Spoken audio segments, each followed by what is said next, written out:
While the chapter is being read out loud, write down the instances that illustrate grandfather's genuine love and care for his grandson. There was but one tree in the street, known as Gali Ram Nath. An ancient banyan tree had grown through the cracks of an abandoned mosque. Little Ali's kite had caught in its branches.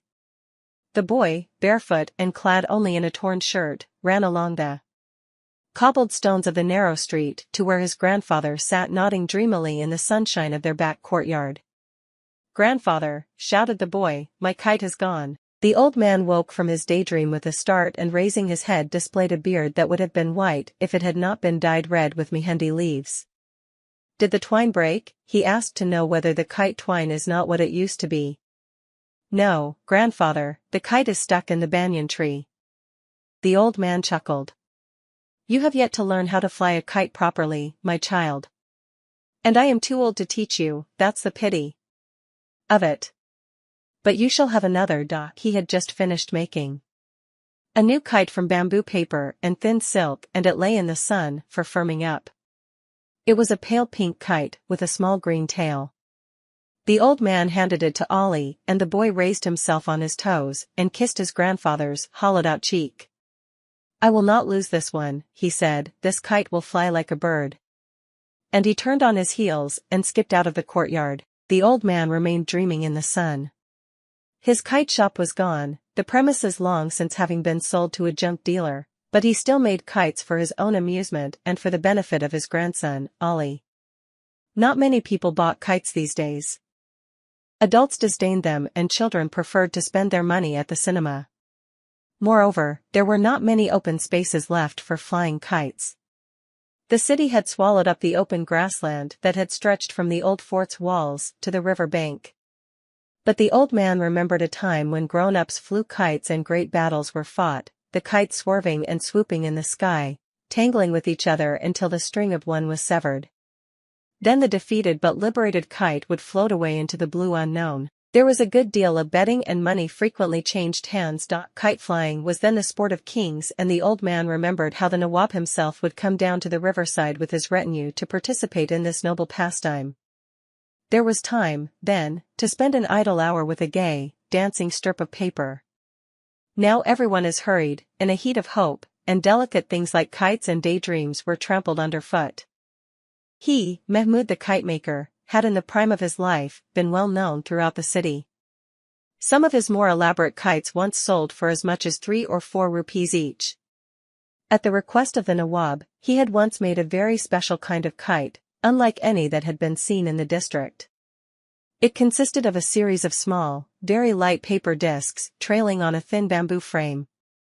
To the end of each disc, he fixed a sprig of grass forming a balance on both sides. The surface of the foremost disc was slightly convex, and a fantastic face was painted on it, having 2 eyes made of small mirrors. The discs, decreasing in size from head to tail, assumed an undulatory form and gave the kite the appearance of a crawling serpent. It required great skill to raise this cumbersome device from the ground, and only Mahmud could manage it. Everyone had heard of the dragon kite that Mahmud had built, and word went round that it possessed supernatural powers. A large crowd assembled in the open to watch its first public launching in the presence of the Nawab. At the first attempt it refused to leave the ground. The discs made a plaintive, protesting sound, and the sun was trapped in the little mirrors, making the kite a living, complaining creature. Then the wind came from the right direction and the dragon kite soared into the sky, wriggling its way higher and higher, the sun still glinting in its devil eyes, and when it went very high, it pulled fiercely on the twine, and Mahmud's young sons had to help him with the reel. Still the kite pulled, determined to be free, to break loose, to live a life of its own. And eventually it did so. The twine snapped, the kite leaped away towards the sun, sailing heavenward until it was lost to view. It was never found again, and Mahmud wondered afterwards if he had made too vivid, too living a thing of the great kite. He did not make another like it.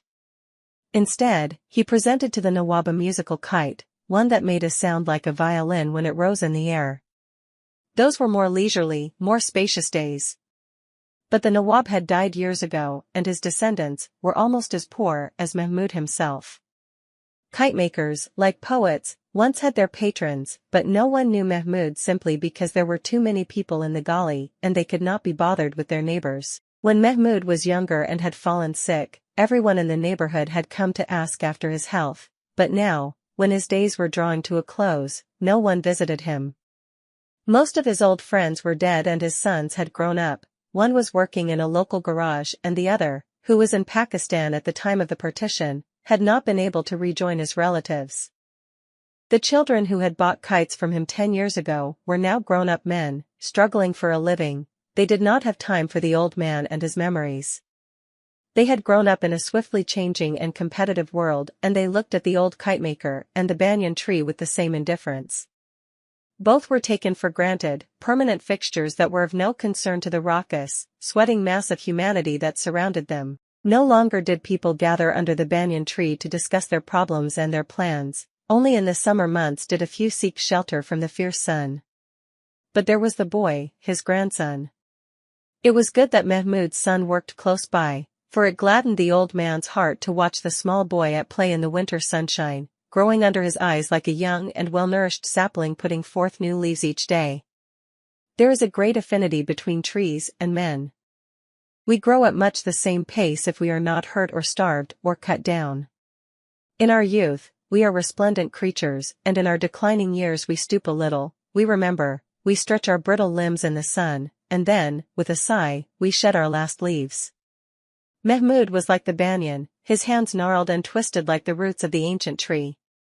Ali was like the young mimosa, planted at the end of the courtyard. In 2 years, both he and the tree would acquire the strength and confidence of their early youth. The voices in the street grew fainter and Mahmud wondered if he was going to fall asleep and dream, as he so often did, of a kite so beautiful and powerful that it would resemble the great white bird of the Hindus, Garuda, God Vishnu's famous steed.